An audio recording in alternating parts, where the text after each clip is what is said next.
Yep, now we got it. Okay, cool. So this is a project about, or an exploration of single-use takeout extras and how nobody wants them.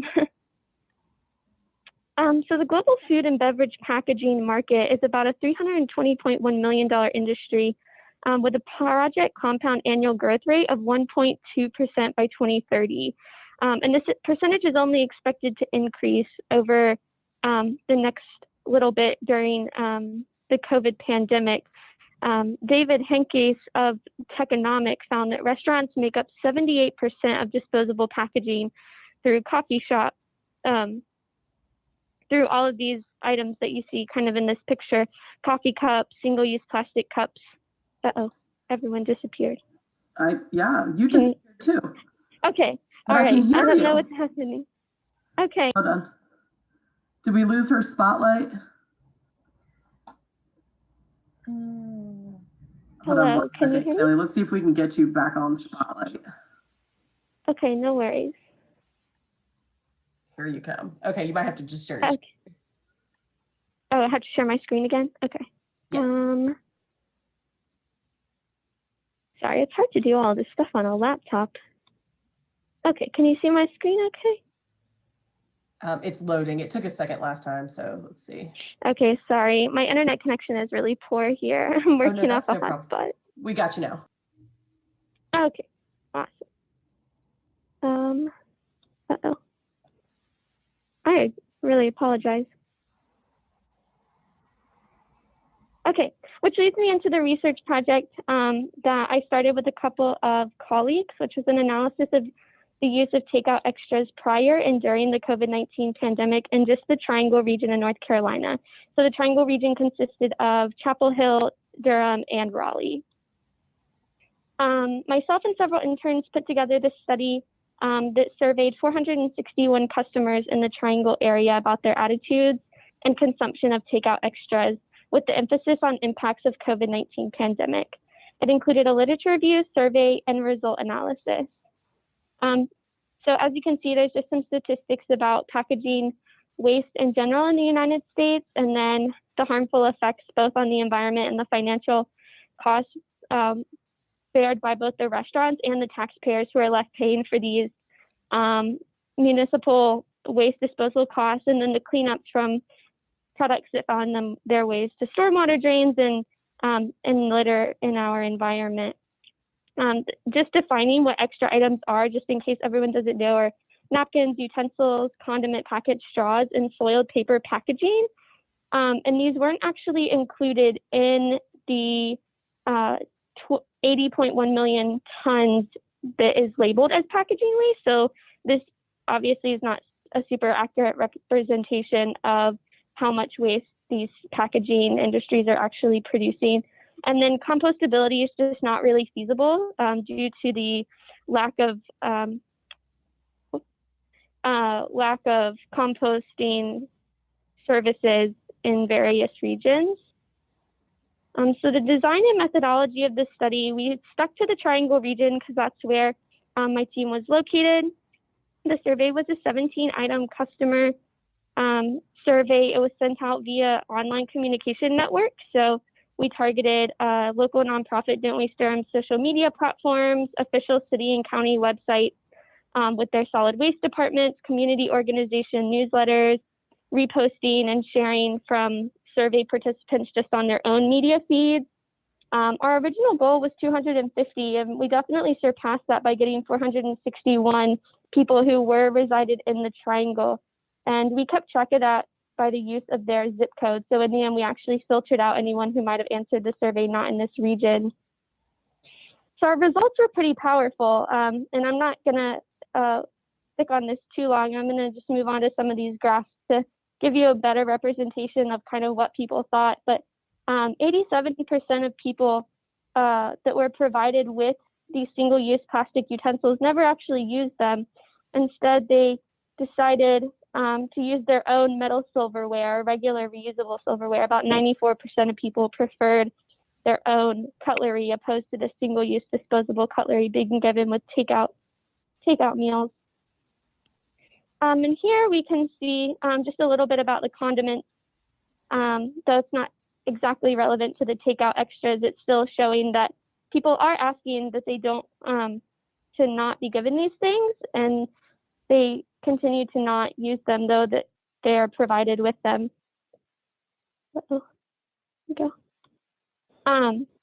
And so if they don't use these takeout extras, where are they going? Was the big question that we were trying to answer. And the majority of people decide to just keep them in a drawer until they can figure out something to do with it, which is kind of what sparked the idea for, the project that I'll get to in just a moment on collecting these utensils. And so this just goes over whether or not people had requested from restaurants. We know that there are like opt-in and opt-out campaigns, and so people actually are, most of them, asking not to be given these items, but often as we see that restaurants don't really meet those requests. And again, just showing participants saying that if they could opt out of these things, they would choose to. So that led to our community collection and carry. It was kind of a joint event between Towards Zero Waste, myself, and Greenest Neighbor, which are local organizations in Cary, North Carolina. It came out of a need for a local organization, Food Not Bombs, needing single-use individually wrapped cutlery to hand out with their meals to feed people in downtown Raleigh. And when I joined this organization, I was like, we shouldn't be buying these things. People are posting them on local Buy Nothing pages, Facebook Marketplace, Towards Zero Waste Facebook groups, trying to get rid of these things. So I decided to hold this collection for 2 hours on a Saturday morning at a local zero waste store in Cary. And our event reached 16,000, almost 17,000 people in just under a week. And we had 394 people respond that they were either interested or going to the event. And I will be honest that I was quite overwhelmed during the event, so I could not get an accurate count as to how many people actually came, but I did see a lot of people there. So we ended up collecting over 10,000 individually wrapped single-use cutlery kits. And this is just an estimate, and it's probably a low estimate because the way I calculated it was by weighing a single kit and multiplying that by the other 228 pounds that I had weighed after doing this collection. So definitely probably way more than that. And they're still in the back of my car, so I can attest that there are a lot to try to find homes for. So some solutions, like there currently is like the opt-out method of accepting these or rejecting these extras. And as you can see, Seamless reported more than 1 million napkins and plastic cutlery sets were saved by creating an opt-out program. Postmates and Grubhub have also seen really great results in their opt-out campaigns. But we would like to move toward an opt-in campaign, which means that we're teaching the restaurants and the restaurant staff to no longer include these items unless it's upon request. So both DoorDash and Uber Eats are both doing this now, thanks to the Cut Out Cutlery campaign by Habits of Waste, and the Skip the Stuff campaign just launched this past February with Upstream Solutions. And so there are national organizations that are rallying around this problem to try to create policy and find some solutions. And with policy development, there was a paper that highlighted various measures in which governments had used policy to help reduce the use of expanded polystyrene, which is this plastic foam map that you see on the left here, food serviceware. And according to the EPA's 2015 Sustainable Materials and Management Guideline, reduction is the most successful method for reducing negative impacts of the material. However, to enact source reduction, there has to be an incentive to transition away from the material. And unfortunately, the market-based and voluntary public education programs just aren't cutting it.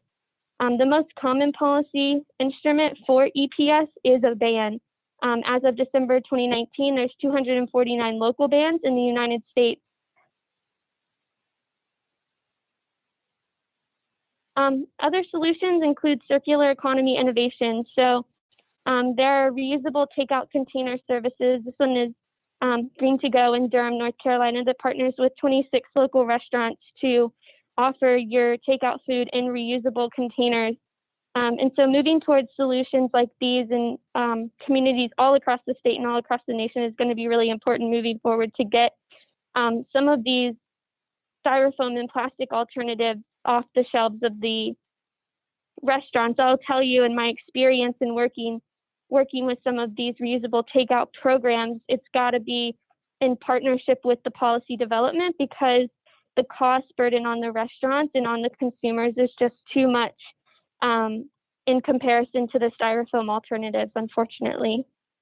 There's other organizations like Plastic Score that are developing web apps to try to track the sustainability efforts of restaurants. And so this is a consumer tool that people can use to track the kind of different levels of how sustainable a restaurant are, which also kind of helps encourage restaurants to take on some of these practices to get a higher rating to then be visited by people that are concerned about this stuff. So thank you. And if you have any questions, please feel free to ask or reach out or whatever. I'm sorry, I'm no longer actually collecting cutlery anymore because I got to rehome all of the 10,000 pieces that I have. But yeah, thank you. Wow, that's remarkable. I mean, what a testament to just how much of this waste is sitting in everyone's homes. I mean, just in 2 hours. So even if you don't do it again, you've certainly sent an incredible message that this problem is much bigger than we're actually recognizing. So thanks, that was so informative. I loved it. That was one of the things that I got to go to Kaylee's event, and I mean, that's one of the things that we were talking about, and everyone who dropped off stuff was kind of remarking along those lines, like, look how much stuff this is in 2 hours. Imagine how much stuff is in Cary, in the Triangle, in North Carolina, in the world. And that was a really interesting visual, I think, that people got and sort of made that connection about, you know, it might just seem like a minor annoyance if you said, I don't want this stuff, and it shows up anyways. But if you think about the impact, the cumulative impact of all this stuff, it gets more than annoying. And so for all the attendees, we typically during these panels, we were saving questions till the end, but given the nature of this panel, I think pop on now or type anything into the chat if you have any questions for Kaylee about any of the work that she did with Don't Waste Durham or this collection. And we can kind of handle questions for speakers right afterwards. And I'll just like to say that, Kaylee, I really appreciate that you could come here. And this is, you know, this event happened pretty recently. And so as soon as, you know, we were seeing what was going on, I said, Kaylee, can you please try to come to this symposium? Because I feel, you know, it's not necessarily a project pitch for funding, but I think it's a great model, and, you know, that other communities could look to, and not to encourage the use of plastic silverware. And Kaylee and I kind of talked about that a little bit too. It's not necessarily to encourage that, but it's trying to find a solution for the stuff that's already out there, and that other organizations that are, you know, maybe feeding people in need during the pandemic can use and not buy new. And so, Kaylee, would you talk a little bit about sort of that, those conversations that you were trying to have with restaurants through the Don't Waste Durham study, and also, you know, some of this type of project, or helping them understand consumer desires as well? Yeah, so originally the Don't Waste Durham study, we were going to include restaurants and getting their opinions on, you know, why they choose to give some of this stuff away, even though a lot of people seem to don't want it and don't use it.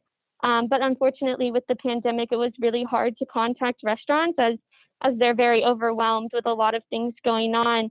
And I think, unfortunately, we see that with a lot of sustainability efforts. But I do think that this is critical to their you know, survival as well. If they could cut costs by reducing the amount of this extra takeout waste that they're creating through condiment packets and cutlery kits and napkins and straws that people, you know, don't use because they take their meals home, it would save them a lot of money this stuff isn't cheap, and it's not even getting, cheaper, because the supply chain is really becoming a barrier as production is slowing down and as the pandemic continues. So I think that getting the message out to these restaurants is critical, and we've already seen some great responses, actually, just through I wrote a blog about everything that happened and kind of where I think that this should be headed and how important it is to restaurants to listen to this message.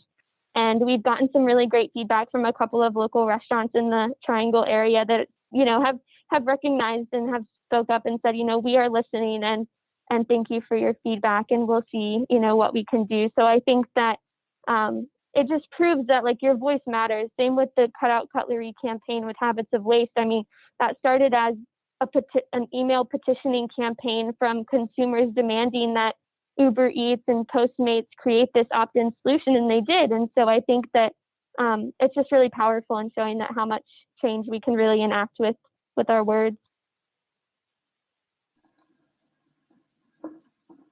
Yes, that is right on. And like you said, there's definitely, supply chain issues, and it's becoming more costly for restaurants even. And so what a great incentive. And one of the things I was telling Kaylee before the symposium too, is that there's a lot of folks that are in this group of people that talk to restaurants already. Like, these are the people who are working on Skip the Straw campaigns and, switching packaging.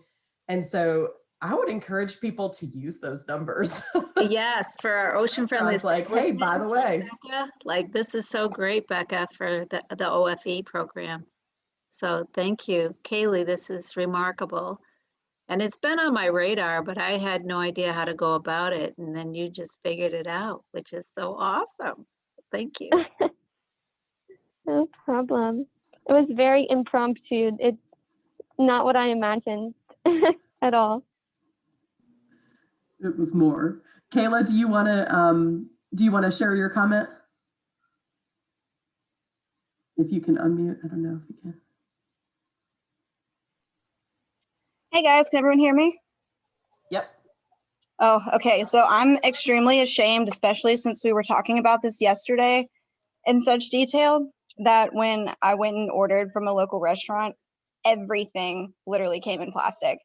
The styrofoam containers, the cups came with straws and plastic cutlery, and it also came in like the film bag as well. Literally everything was in plastic. And I wanted to mention it yesterday, but didn't have the opportunity for that. And this just kind of is perfect. But I'm not really sure how to go about bringing this to their attention. I've never worked with OFEs before, so I guess I'll have to get in touch with somebody who does. Yeah, Plastic Ocean so I can learn how to do that. Depending on where you are. Yeah. Because Becca does it up in the Beaufort area. We've got other folks along the coast. So great. Yeah, this isn't Wilmington, so. Oh, okay. Yeah. Kayla Smith. Is that who's talking? Kayla West. Hi. West. Sorry, Yeah. West. Yeah. We do the OFEs through POP. So if you want to learn more or help with that, take this initiative. You could certainly work with our folks here locally. That would be dynamite. I'd love to do that. I just need to learn the ways to go about it. I can't just go in and be like, hey, you're doing this wrong. No, we have a whole committee that deals with it. So you don't even have to do it by yourself. So that'd be awesome. Good to know. Thanks, Bon. Yeah, you're welcome. I might have a question for you, Kaylee. I get that I'm not surprised that you collected that much, but it is really, it's shocking to see it all and think about it. And I guess that's where I know that you said you've had kind of a difficult time getting in touch with restaurants and figuring that out. Who have you found to end up making use of some of these? The organizations that I'm donating the utensils to. So it originally started as Food Not Bombs actually was about to purchase some, and I had just kind of at the same time coincidentally seen someone trying to give theirs up on a Buy Nothing Facebook group. And so I was like, okay, I'll take that one person's stuff and donate it to Food Not Bombs, and we can use it for meal distribution. And then like 20 people commented like, can you take mine? Can you take mine? And I was like, okay, well, I don't really want all these people dropping stuff off at my home. So I'll create a collection site at a day and a time and just let people come to a parking lot and drop their stuff off and take it from there. So I've been reaching out to other local organizations that I know of that are doing food distribution during the pandemic, because this organization only distributes meals once a week, and they distribute about 100 meals. So even 50, 200 cutlery are going to get them through the entire year, probably. And so there's another chapter in the Chapel Hill region I've been in talks with to get some of this stuff to, and another in the Durham. But yeah, it's been a little bit harder than I thought to find people to take this stuff, just because they don't want it either. And if they don't need it, I don't want to put the burden on them. So yeah, it's been kind of difficult. Yeah, that makes sense. I guess I'm immediately thinking of both the contacts that are here through the NCMDS, like that have done work with, especially I know restaurants down near Beaufort, but that want to I can't remember exactly what it's called, Lisa, but that they don't give the straws unless you ask, and it's just like a whole setup. It's not alliance. That's actually a chapter of the OFE, the Ocean Friendly Establishment. And Right. It's interesting, you have all the right people on this panel, because Becca Drohan is the coordinator for the Crystal Coast area. Right. And so just getting the, I guess, pushing this message really hard about how people don't want this. I mean, I know of only, I think, one restaurant that I will order online from that has a option that clicks, no plasticware. But yeah, I mean, get that onto Grubhub, get that onto these spaces so that people can say so, because I mean, your data is showing that there's no need for it. And then I guess also, if they're individually wrapped like that, then it shouldn't be a sanitation issue for another restaurant to maybe use them. I mean, even to take as donations, like you were saying, since it's such a hard, the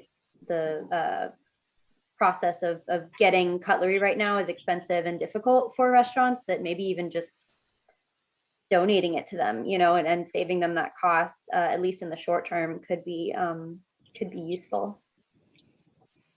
Yeah, absolutely. Yeah, and if I can mention too, I think that that's a great idea. And I know I work with Carteret Food and Health Council. I think there's a few other members on here as well, dealing with some food insecurity issues. And we definitely have several places in the area where they give out hot meals, I'm assuming, with, styrofoam packaged cutlery. And I think it's super important to realize that for some people, it's not really an issue of convenience, and it very much can be an issue of privilege sometimes. And so redistributing the stuff that already exists. And yeah, I think there are some people who are participating right now who would be super interested to replicate that down here. And so, yeah, thank you so much. That's really inspiring and very cool. And we're working on looking at statewide health codes on what is allowed to be donated food-wise and what isn't. And I'm wondering if any of those codes would extend to something like this, because there is an act saying as long as something is donated by a nonprofit in Good Samaritan is what it's called, with good intention, then it takes out a lot of the liability. So I would think that would probably extend to projects like these. And yeah, I'm gonna have some conversations about this. Thank you. Yeah, that's awesome. Yeah, I do know that there can be some challenges with food sanitation things. I know that we're even running into that here in trying to get restaurants to use durables in their restaurants, and how the county is encouraging single use and trying to, give them the information that the research does show that, they're not finding COVID is moving via surfaces, and that reusables are safe because they are commercially washed and sanitized. And so trying to trying to, use some of those resources as well might be helpful. I think someone else was trying to talk. Yeah, this is ahead. Daryl. May I say something? Please. Absolutely. Yeah, I wanted to follow up on what Rebecca said. I'm working with the Carteret Food and Health Council as well. And we've done quite a bit of research and are still trying to get the standard operating procedures statewide through a group of environmental farming systems. And there is this Bill Emerson Good Samaritan Act. If anybody wants to look for it, we can send you a copy as well if you like, because we've sort of culled it down to a page or two. But it is, as Rebecca said, if you've got the food given to a charitable organization from anywhere, it can be a store, out of date, a restaurant, as long as you're maintaining the health department standards, which is basically keeping the food, if it's hot or cold, appropriate. 40 degrees is the cutoff level. And we've gotten insulated bags because we don't have a storage unit that's refrigerated, but we can pick up something quickly, and within 20 minutes, we're at a food pantry. And it's really working pretty well for us. And I just wanted to share that in case it helps anybody else. And I'll put my email in here.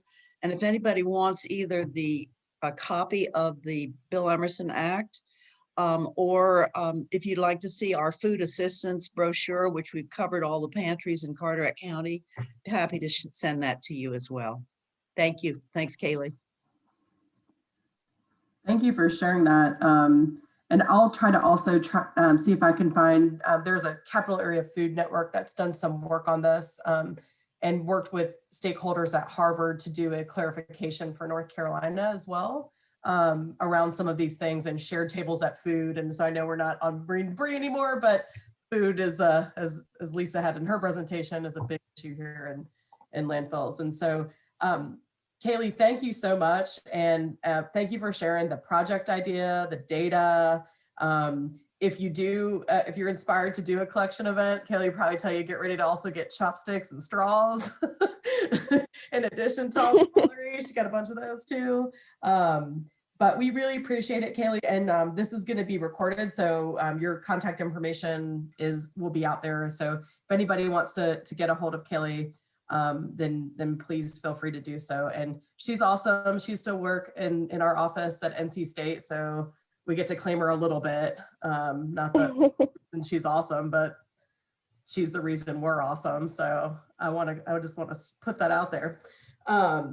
So thanks so much, Kaylee. Really appreciate that you could join us. Yeah, thank you so much for having me. Okay, so Anna, I think you're up next. So Anna, Duke University, and let us know. I actually don't know what you're pitching, so sorry, but given your periodic table blanket in the background and the question that you had asked to Dr. Suzanne earlier, I'm thinking it has to do with research, but a little bit to do with chemistry research. Yeah. So I don't have slides prepared for the pitch, but I do have a couple that might be relevant here. If I'm assuming that I have more than 5 minutes, the original 5 minutes. Yeah. Okay, cool. Sweet. Then I might pull those up here in a second. You got, yeah, so like 10 minutes or something. I think we got to expand it out. So yeah. Perfect. That is great. And we can go a little bit over too. So hi, I'm Anna Lewis. I'm a PhD student at Duke University. I'm straddling a environmental engineering department assignment and also an assignment in the toxicology program in the Nicholas School of the Environment. So all that's to say that I'm in an environmental chemistry lab, and we have really amazing analytical capabilities. We are currently looking at PFAS compounds in drinking water across the state. We also, some students look at pesticides. We can look at really small trace concentrations of hazardous synthetic compounds that are of concern in the environment. Personally, I look at plastic additives that come off of our polyester microplastic fibers. So all of our clothes, most of our clothes are synthetic nylon or polyester, and these are constantly shedding fibers into our environment, and especially when we wash them. I think that someone, maybe it was Dr. Barbara, mentioned earlier today about perhaps putting screens on the ends of our washing machines, right, to catch those fibers. So that would be great. But that's really where my research focuses. And the project pitch that I have for you today actually comes from an idea that from a meeting with Gloria Putnam. She was looking at these oyster aquaculture rigs, right, and seeing that they are totally made of plastic, the little buoy that's holding it up, the actual bag and cage itself. And she was struck by the thought of, are these generating microplastics? Are these, leaching out additives that are then a problem for the oysters or just the wider environment in general? And this question is really pertinent to my work because I will be eventually dosing oysters, North Carolina oysters, with microplastic fibers and measuring hopefully PFAS, maybe some dyes, and seeing if that comes out of the fiber and enters the oyster tissue during that exposure, which is very interesting and exciting for me, very scary and upsetting for anyone who likes oysters. So I would really love to look at Gloria's idea and question and maybe set up an experiment comparing two different types of aquaculture gear types, right? And are both the microplastics that are made from that gear and also the chemical profile that comes off of those different gears, so that I can make some sort of recommendation to an oyster aquaculturist about what gear might be better for their oysters, better for their customers, better for the open system, that these aquaculture farms are set up in. So that's really as far as the idea has gone. My bringing this to you all, if there are any oyster aquaculturists in the room, please let me know, as I have recognized throughout the past couple of years of my PhD, looking at especially toxicology work in many different fields. It's so much better for us as scientists to go to where the problems are and ask the community, ask the people that are doing these things what scientific questions need to be answered. I mean, that is really how we should be doing all of our science, as opposed to me sitting here about what might vex a oyster aquaculturist or an oyster. So if anyone does have any ideas in that realm, I obviously have to stay on track with what my actual PhD project is at this point. I wish that I could just analyze every single plastic consumer product in my house and find out what hazardous toxic additives are there.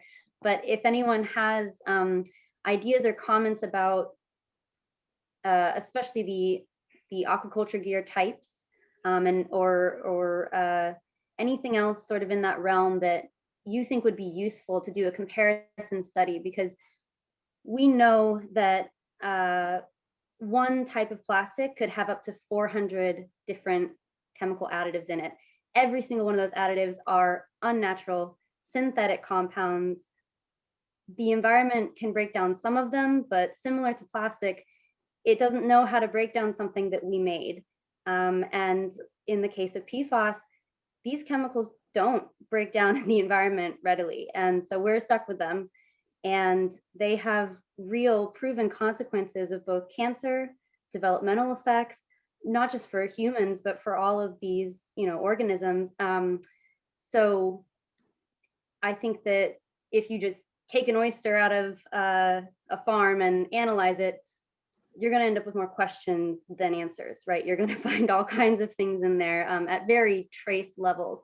So I think that doing a benchtop experiment and really a controlled space where you're directly comparing the exact amount of chemical coming off of two different types of material is a little bit more useful, right?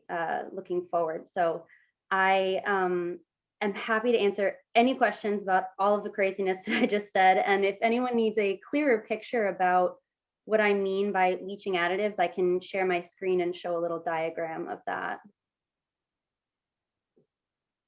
Thanks.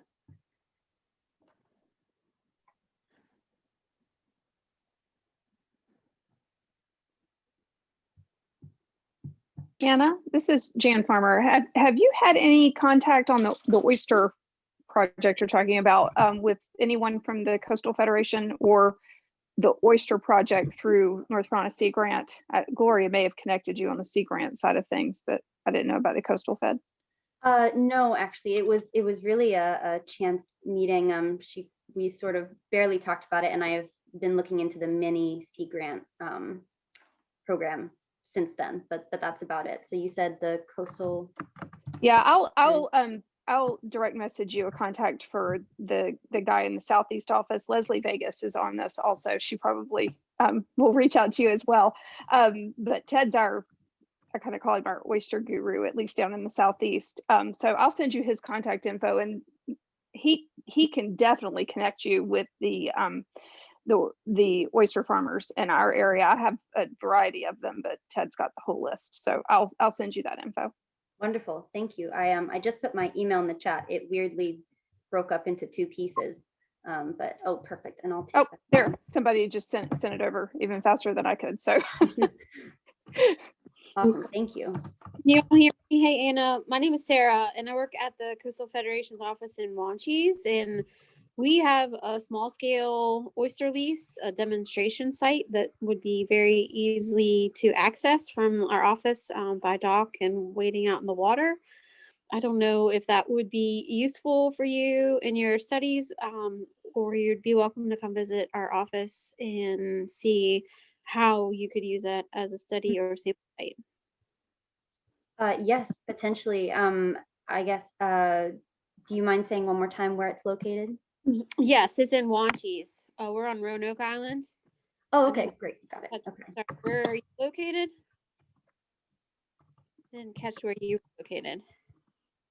I'm sorry, I'm typing slowly. This is Sarah Hallis. Okay, thank you. Yeah, I wanted to add that we received a NOAA grant, and we were looking at the trophic transfer of legacy compounds up the food web. Mm-hmm. And so we were using our aquaculture facility. We keep black sea bass there here in Wilmington. And so we were using PVC as our plastics and phthalates for one of our chemicals of concern. And the real problem came into play with these plastics that are used to contain these fish. They're leaching all kinds of so like the chemicals we were trying to target could also be coming from the environment in which these animals are living. Mm-hmm. And so you might want to, I'm guessing you're going to have to target some compounds, because you mentioned 400. It's really hard to do a blanket study on chemical compounds. So you might want to think about which compounds you want to target to look for, and then something that's super relevant to those materials so that it's not coming from some other source. Right, yeah, and especially with the setting it up in a benchtop experiment, I am no stranger to all glass. Yes. And yeah, we actually, so I would most likely be targeting compounds in this, but that would be paired with, we have capabilities for non-target analysis, ultra high resolution, liquid chromatography, mass spectrometry, blah, blah, blah. Like we're able to look at non-target for some of these additives at least, but many of them are not known to science because they are confidential business information. And sometimes the manufacturer doesn't even know the levels to what they've put in there. And some of them are non-intentional additions as well. So yes, I hear you. I will probably be targeting specific ones, which there are plenty that are known to be toxic. So plenty to choose from. Thank you.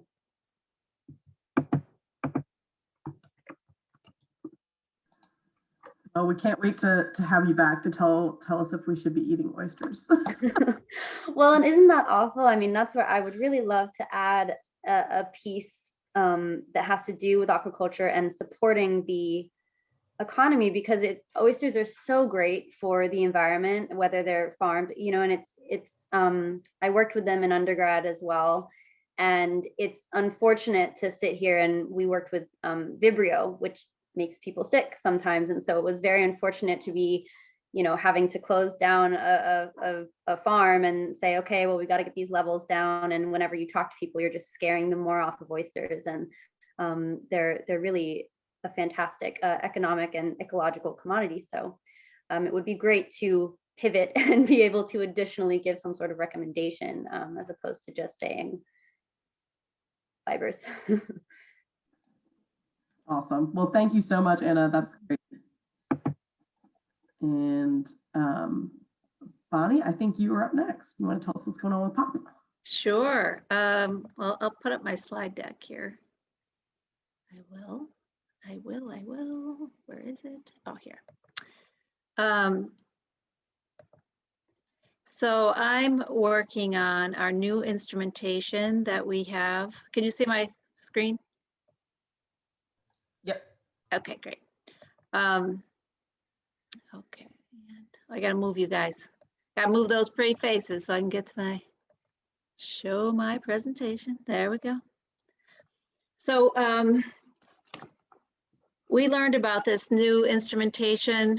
It's microscopic FTIR, and in order to do some of the finer particle research that we desperately need to understand, like as these plastics break up, they're breaking up into smaller pieces, making them more bioavailable. And in order to do it proper, most people are just using their eye, like what looks like plastic. But this instrument will actually tell you what the particle is made of, down to the size of a human cell. Really impressive instrumentation. And with that, Plastic Ocean Project wants to become an independent lab where other people may have questions of concern, and we can help facilitate so that there are access to such instrumentation, because of course, you know, at the university level, it's very challenging to get to.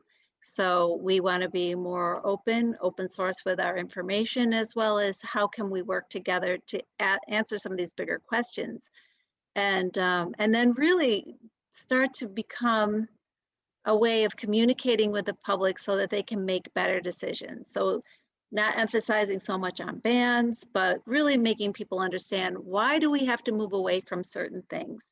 And as the last presentation was saying, there's, you know, in some plastics over 400 different kinds of chemical compounds, and it could be thousands. And those chemicals are going to have some kind of impacts. So one of the other things we know is that, you know, children's metabolisms run much faster. So according to the American Academy of Pediatrics, children are far more affected by these chemicals that are being released from these plastics that they're eating and drinking out of. So we really want to help hone in on industry doing better. Right now, they're getting away with literally murder. They are allowed to put most anything in our packaging, and we have very little say or even knowledge of what's happening. So that's where we hope to be in the future. Is to be this resource for others. Come on, there we go. So as I had mentioned, this is a thermal scientific instrument, microscopic FTIR, and these are just some of its capabilities. So as I'm working with students, they have access to this instrument that could really look great on their resume if they're interested in doing forensic science. Material science, quality control. So a lot of pharmaceuticals use this instrumentation to figure out how the quality of their pharmaceuticals is. And it's obviously we're using it for analyticals as well. So who are we collaborating with, excuse me, right now? Well, right now we are working with NC State. They received a grant. They're part of 8, I believe there's 8 different research projects going across the country, and they're one of 8, and it's a $700,000 grant. And of course we work with UNCW, and then we're also going to be working hopefully with 15 river keepers here in North Carolina. So they're going to be collecting not only water samples, but sediment samples, and we will help find the plastic particles. So if you look in the image, you can see that is a sample. It's about probably 5 inches deep of sediment. So imagine trying to go through that to try to find these plastic particles. There is an enormous amount of work involved in that, and not only just work, but also some chemical expenditures. We're also doing density separation, which requires us adding sodium chloride in order to separate the heavier plastics and get them out of that sediment. And then we're digesting the natural debris. So you can see in this image in the middle, we're actually putting it on a hot plate, and we have stirrers in there to try to get those compounds to work better. And then in the last picture, you'll see that we're using a funnel to help separate those plastic particles. Other things that we need to invest in while doing this work is a laminar hood. So this hood isn't your normal hood where it sucks up, it actually blows out. And the reason for that is to keep any kind of contaminants out of the hood. We mandate that everyone wear a 100% cotton lab coat. And then we also, of course, have to use a microscope to be looking for these very, very small particles. It's extremely tedious work. And right now, just for this NC State project, I have 8 students working on that project alone. It is incredibly time consuming. And then after we are able to pull out the particles, we then have to clean them with methanol and then store them in a container that keeps any kind of moisture out of it, because this instrument is so sensitive that it'll actually pick up any moisture that's in the room. So you can see some of the particles we have on our slide, very small. One of the other things we have to do is we have to crush some of these particles in order for them to be read by this instrument. You can see that by the blue plastic or polypropylene that particular sample was. And then what this instrument can do is it has a library, and it'll match what mostly it looks like by percentage. So just what we've done so far, we're finding not a whole lot of plastics, and the people we're doing the work for are somewhat shocked, but this means that it's extremely accurate. So when we're looking at these particles, we're looking at the ones that look like plastic. And as I had mentioned, a lot of research has come out, and it's just by judging by what people can see. And so there may be a lot of misinformation because they're not going to this extent to really determine if these are plastic particles or not. Another really interesting find from this work is we're really starting to understand the chemistry behind how plastics are breaking up or fractioning off. And so we can get a signature of that. And I mean, this is a long shot, but maybe down the road, we'll be able to come up with a guesstimate of just how old these plastic particles is, which is one of the biggest questions that we've had, trying to understand how long these plastics are in the environment. I don't know why you're not, oh, there we go. Okay. So here's a really strange thing that we started to find in our samples. And I don't want anybody to run away with this yet, because we still have a lot more work to do. But you can see on my left, there's a particle, and that was plastic, right? So you can see just the way the ends are curling up, that's a type of plastic. But what you're seeing on the other image is something that looks very similar. It looks like film. But when we put it on the instrument, it's coming back as a food additive. And we have 2 types of food additives that consistently are showing up in our samples. Now, again, they look like plastic, but the instrument is reading these chemical compounds that are synthetic, but they're considered used for food additives or drug additives. So what we need to do now, and this is how science works, right? You start one place and it just takes you right down the rabbit hole. We need to figure out what this is exactly. So we have to do some different types of experiments on these particles to see if, 1, they are attaching to plastics that are in the environment, or 2, if they're actually being delivered in food through some type of plastic film. And that's what we need to find out. So very interesting, really great having this instrument in order for us to have some really good results. As I had mentioned, through this work, we've been working with another student that's looking at how bacteria or algae growing on plastics affects the breakdown process of those plastics. And because of this instrument, he can actually defend his thesis showing that yes, these films somewhat act like sunscreen. So they're protecting them in some ways as the parts that aren't exposed to the bacteria or the algae, they're breaking up much faster. So just some really cool science that we're able to discover. This is one of the last samples that we conducted. So there were 39 suspect particles, and almost every single particle in this particular sample that we selected were plastics or other synthetic material. So you can see by just the litany of different compounds, there are other things that aren't plastics, but you can see that they are synthetic materials. So this is another benefit of this instrument. If there's another pollutant that's ending up in our watersheds, we may be able to hone in on it faster so that we don't have what's going on right now with the GenX and the PFOAs in the Cape Fear River. You may be able to jump on that much sooner. So today, this is the expense that we have so far, just looking at 50 of the river samples. It isn't cheap, but it's necessary. And you can see that we're also hiring students.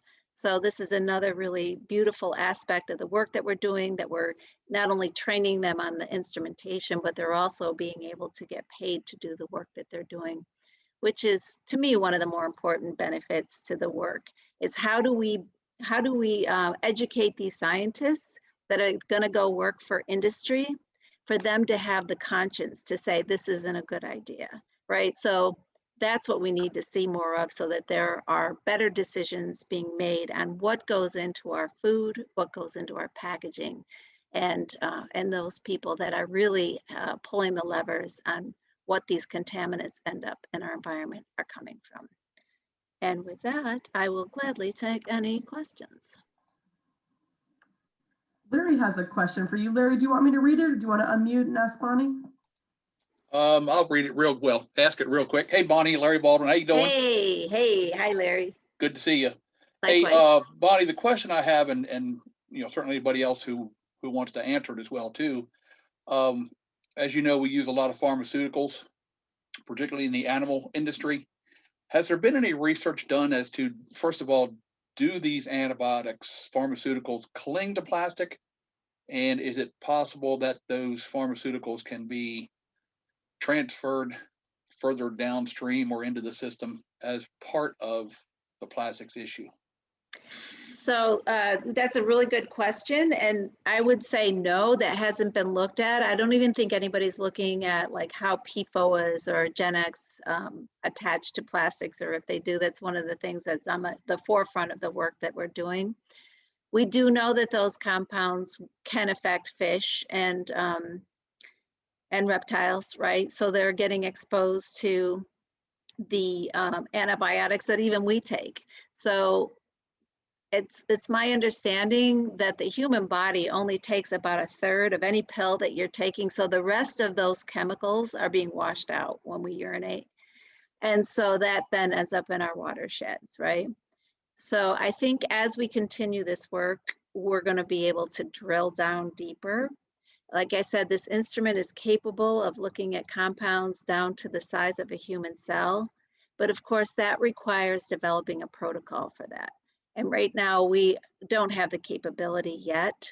But as we get more funding where we can actually figure out how to do these protocols, we can answer bigger questions like what you're asking. Thanks, Bonnie. Yep.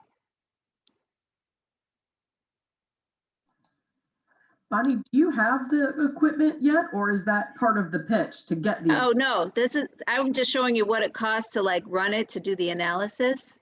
So we do have it, we've been running it, and you can see from our data sheets that we're getting some really interesting results. And I mean, we were so shocked because those two chemical compounds end up in almost every one of our sample, every one. It's so bizarre. And I would say it's almost as frequent as the plastic. So why. I'm not even saying that it's dangerous, but it might be another thing for us to be very cognizant, especially with the way it might be delivered. So what do you got, Anna? I have two questions for you.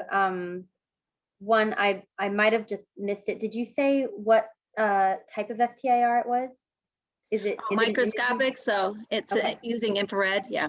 Gotcha. Okay. And then do you have a plastic library that you purchased or that you made? So it came with the library, and then we're also using, his name is Sebastian, I believe he's in the UK. He's developed his own library. So we also added his library to ours. And then the third thing is working with Toronto. They are developing a library as well, but that will be specific for the ATR. And that's the other really nice thing about this instrument is that we have ATR, microscopic ATR capabilities as well. So we have anything larger than 1 millimeter FTIR, and then we have it all the way down to the very small microscopic level. That's awesome. I guess I'm thinking about your food additives coming up all over. I mean, when it makes me wonder if potentially, like, have you looked at the spectra, if it's a really good match or if it's just kind of similar to that, so it's assigning that name, you know, and it's actually something Sure. different? Well, that's the thing. It's a really high match. Yeah. Really high match. Like sometimes over 90% match. Oh wow. Okay. Yeah. So then it could just be on the surface, Yeah. you know, and maybe the light isn't penetrating. So we have to look at it a couple of different ways. So we're looking at maybe NMR or GC mass spec. So we'll get back to you on that. And I don't want to like send any alarms or anything. I'm just trying to share like the capabilities of this instrument, that it can highlight or feature other contaminants. You know, just looking for plastics. And then what Larry said, you know, will there be ways for some of these products to then adhere or adsorb onto these plastics? So there'll be more. To be continued. Yeah, so my pitch is just saying, you know, if we could have some help with funding some of the chemicals that we have to use, that would really be helpful. So when working with NC State, they didn't incorporate that in their grant. And so I said, all right, well, I'll do this pitch and see if we can get some kind of support to at least cover these chemicals. And then what's left over, we can then apply to the work that we're doing with the river keepers.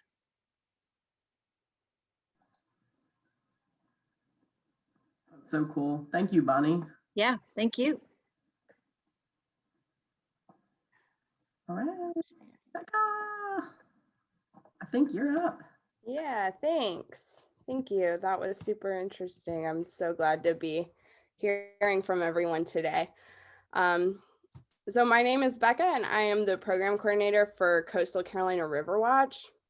And we are a clean water advocacy organization serving the waterways of Carteret and Onslow counties here in Eastern North Carolina. And today I wanted to share with you a new project we're working on, very new, and we're currently seeking funders and collaborators for. And it is called Equity in the Environment. And it is a mentorship and scholarship program serving underrepresented high school students. And this program is going to pair students with expert mentors specializing in different areas of environmental study. And the purpose is to educate and empower new and diverse leaders in the environmental movement.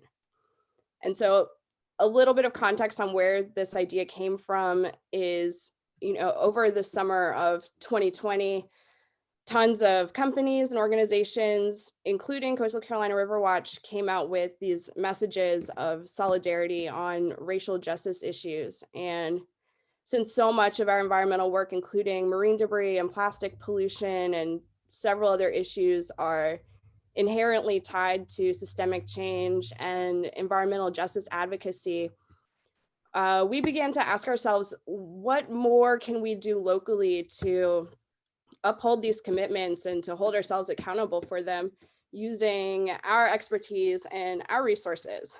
And so, like, we've been hearing all throughout the symposium that we know that marginalized populations are disproportionately exposed to environmental injustices, and it is not a new problem, but it's finally starting to get some of the national attention that it's deserved.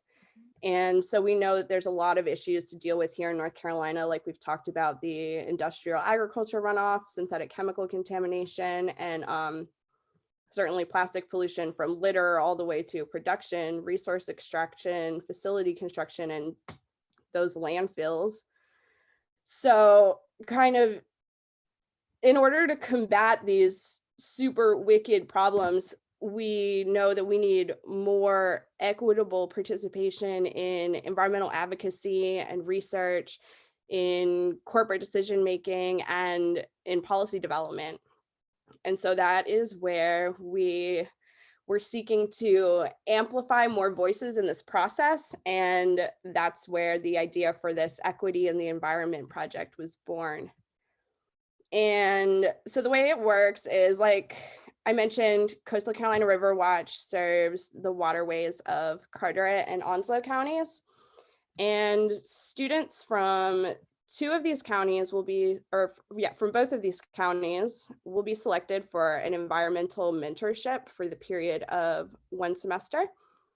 And the selection process will have specific focus on students who identify as Black, Indigenous, people of color, LGBTQ+, or low income.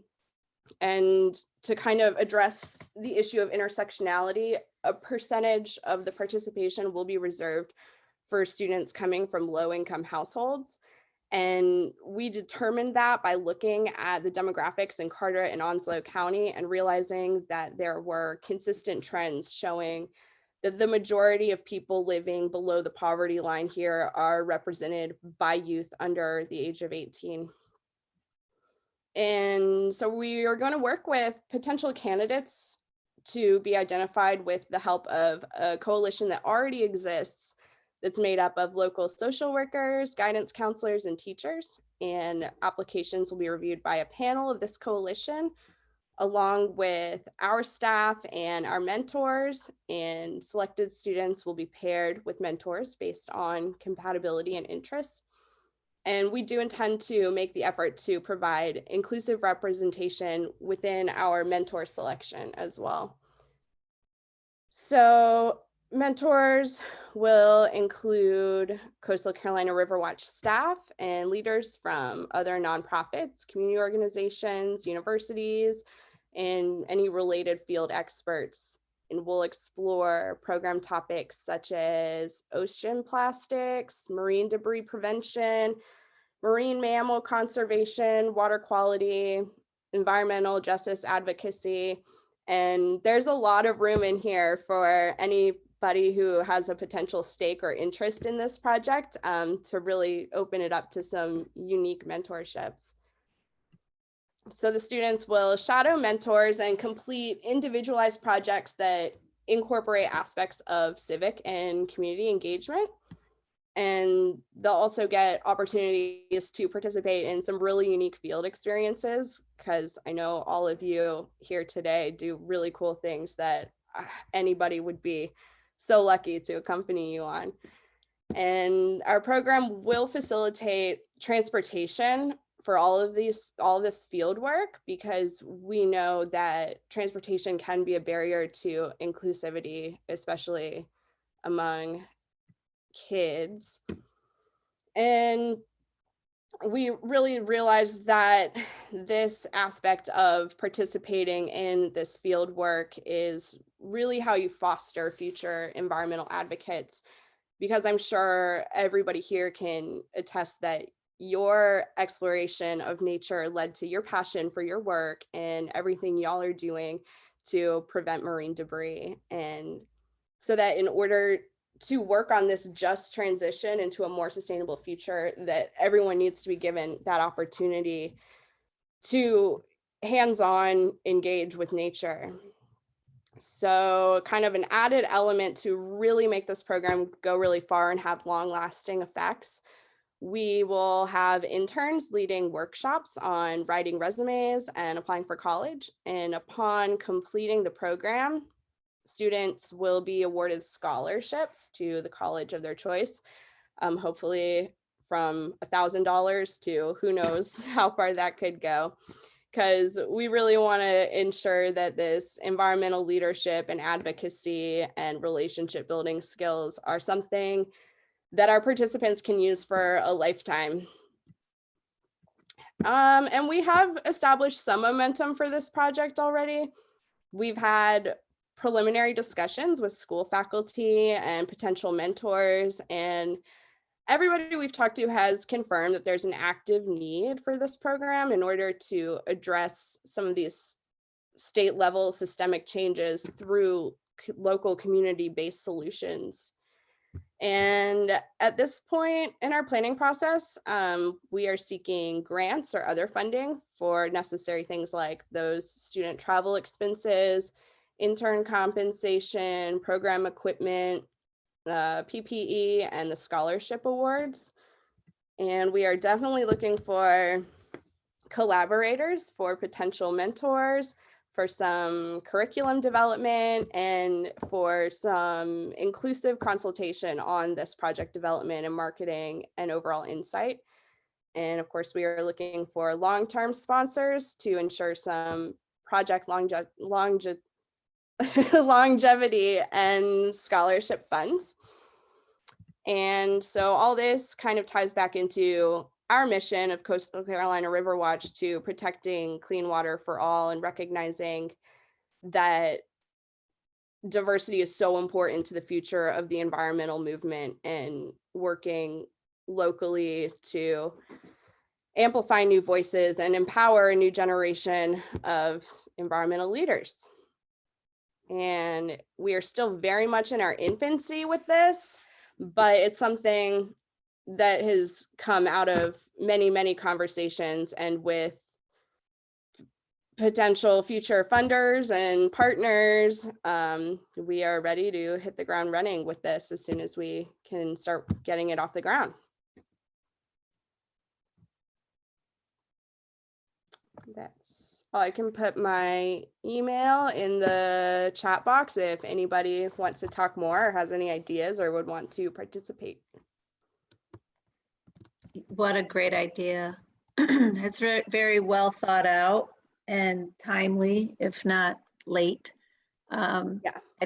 I think we really need to hone in on these resources. They are resources. You know, this isn't us doing nicey nice. It's giving them a chance to elevate their knowledge, their abilities. And that's really what we need to do. And, you know, for so long, I just saw some report where children of color are expected to be more mature than white children, and that they are reprimanded more often, and they have a sense that they are bad, you know, even just by their skin color. So how do you have a good self-esteem to take on some really intellectual stuff like chemistry if you are raised from the time you're 5, and this starts when they go to school, that they're just treated differently even by teachers because of the skin of their color. Now, this is a study. Not making this up. So then, you know, elevating confidence levels so that they can partake in some really awesome, sophisticated, whether it's science or activism or political leadership. So I would love any way that Plastic Ocean Project can help. And I have an idea that I'm going to pitch to another nonprofit to see if we can help, because POP doesn't have the money right now. If we did, we'd be signing the checks. Yeah, no worries. But yeah, your expertise and what you do would certainly be useful in a lot of different capacities. And yeah, I've seen that study as well. And I think just historically, so many people have been just excluded from areas like this, and it starts very early in youth. So hopefully, yes, with programs like these, we can kind of combat some of that. And it's about confidence. You know, it's really building confidence, because we all have pretty much the same abilities, and some people can stretch them because they, you know, step outside their comfort zone, but have confidence in themselves that they're going to be okay when they do. Anyway, there's another group that I'm going to pitch this idea to help support what you're doing. Do you like have anything in writing or any kind of material that you could send me so that I can get it to people that have much more funding than? Yeah, for sure. Yeah, we've got a folder full of all of our proposals so far. So yeah, we can definitely put something together, Okay. combine them all, and get that to you for sure. Yeah, Thank you. please do. And then, you know, we could help with the whole mentorship. I've got interns, you know, I've got I access was going to give to you a call. yeah, for that type of thing. I've got plenty of students that would be a resource for this project. Very cool. Thank you. You're very welcome. Do you have any goals to, you know, how many students you'd like to try to pull into this program initially? Do you have you thought about? Yeah, well, the cool thing about this is that it's very scalable depending on what kind of funding we're able to get for starting up. So we have models going from like literally just one student off of just like a couple $1,000s to a really big project up to several $100,000s. So it could be for a very small group of 5 kids, or it could be up to like 50. And moving into this in a pilot stage, we really have a lot of room to kind of start and develop and then hone in on it and hopefully expand it throughout both of our counties and with statewide partners as well. So there's definitely a lot of room for all sizes and all. There's a lot of opportunity for this, I think. And do you want to share your comment there with Becca and Bonnie? Typing. Sorry, I stepped away for just a second. I was just saying, Sorry. if you find out that if we can find candidates in more this southern Onslow County area, I can probably provide transport between this area and Wilmington, like periodically or however often it's needed. That would be an issue. Yeah, for sure. I will make a note of that. Yeah, because we definitely want to make sure that that's not a barrier for anybody who is eligible for the program and has someone they really want to work with that might not be within walking distance. So thank you. I appreciate that.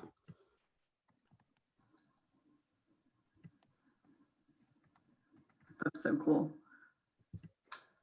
Any other comments or any other projects that anybody wants to jump on and talk about, or initiatives or ideas or anything to open it up to anybody?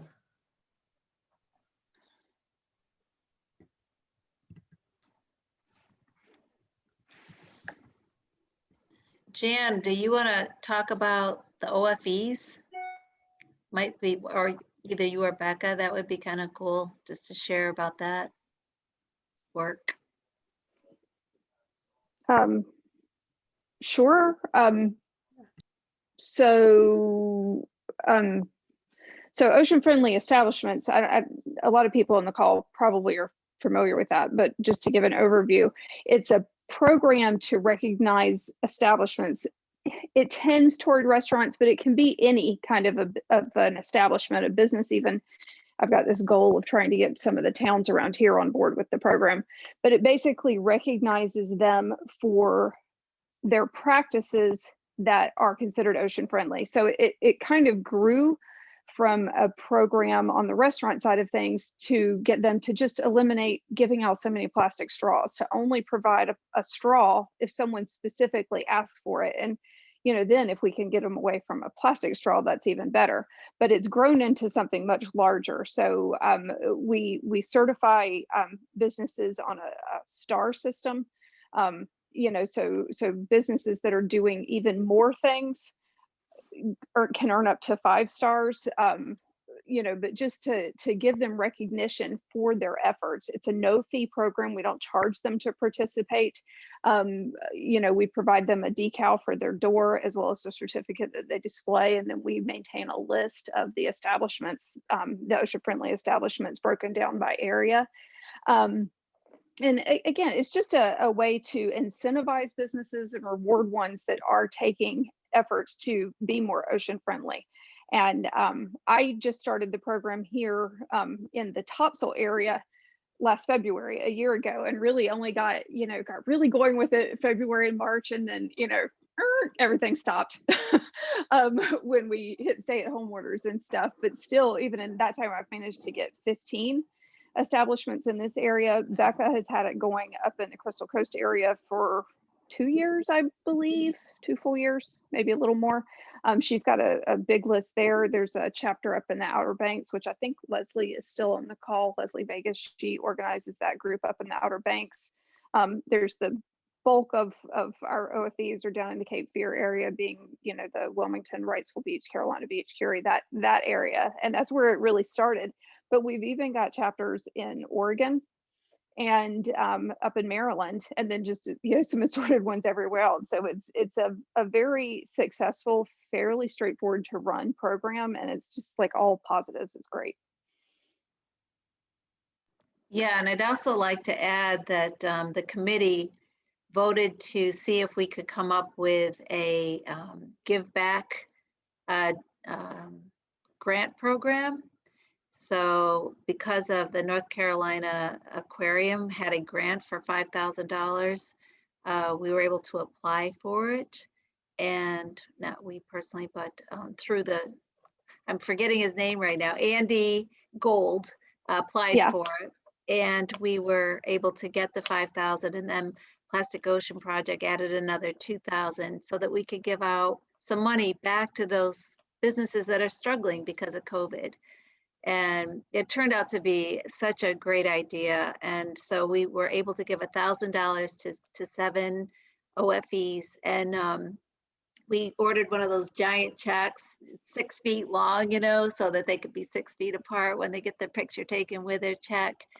And then Jeff Gordon Chevrolet was nice enough to let us use their electric car so that we could drive around and deliver the checks and take the pictures. And so it really became this really cool community thing, and we're going to try to keep it going. So the OFEs created their own website now, and if you go to their website, they have a way for people to donate to keep that going, and also to help local businesses all along the coast. We hope to do the grant again in the fall, and have it just be maybe a twice-a-year thing. So yeah, so if anybody wants to help out the OFE program, there's an opportunity. I'll try and find real quick the new website and throw it in the chat too. Yeah, it's a ocean friendly EST. That's right. I never can remember what that abbreviation on the end is, so I always have to Google EST. it.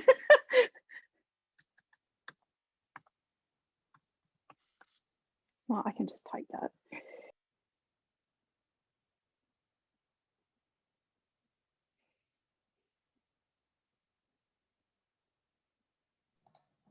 It's really good to see programs like that not lose momentum during COVID. And so that's so awesome. I mean, and keeping the ones that can in that program. And so that's fantastic.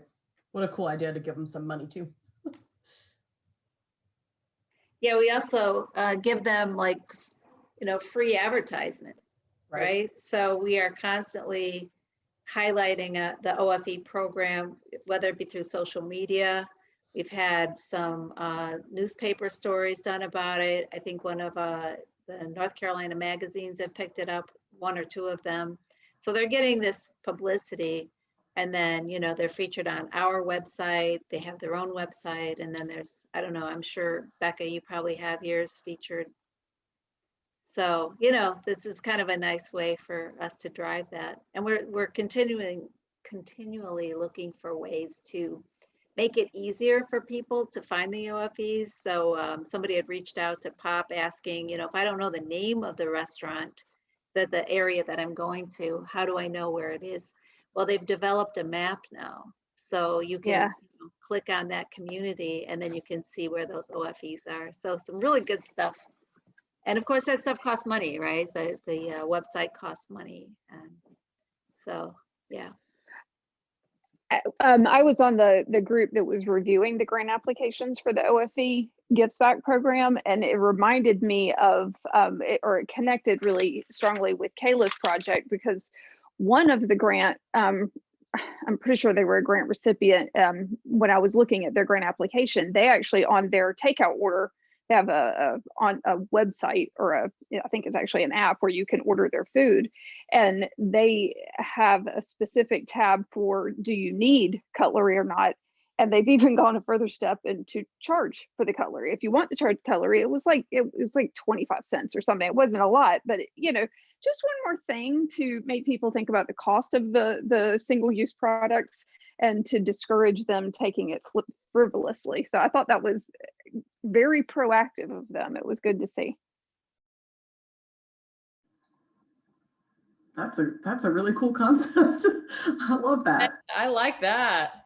I know. People. I mean, we've talked about, on campus, like what works. We used to, matter of fact, I'm drinking out of it right now. Wait, you just gotta come out of the background.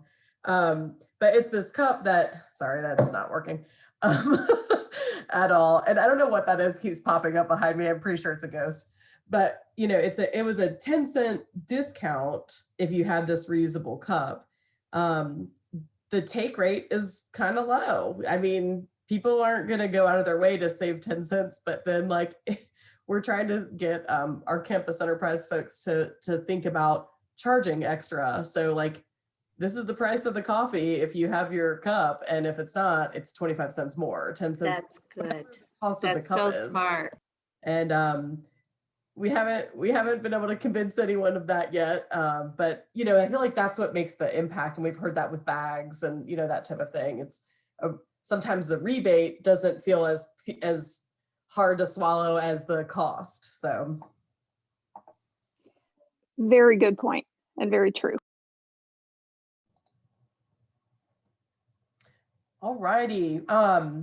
Well, this was some really cool projects, and I'm glad, Lisa, that you coordinated. We have a few coffee shops. So that's from Joan Wellborn that says, we have a few coffee shops. Oh, sorry, my chat went away. In Emerald Isle, who only charge for a refill if you bring your own cup. Oh, that's cool. Right, so super discount if you bring your own cup. It makes it sick. So there's probably a price point that it makes sense for people, to bring your cup. But if it's 5 or 10 cents, do people go out of their way? So that's a good point. But Lisa, thank you so much for coordinating this. What a cool kind of catch-all type of thing to hear about. A lot of cool other projects that are on the horizon. So thanks for coordinating us. And then Bonnie, I think you've got a happy hour at 4. Is that right? Girl, it's always happy hour for me. I'm coming over. So, join us back here at 4, even though Bonnie is already having happy hour. We'll officially get it started. I got to practice. Okay.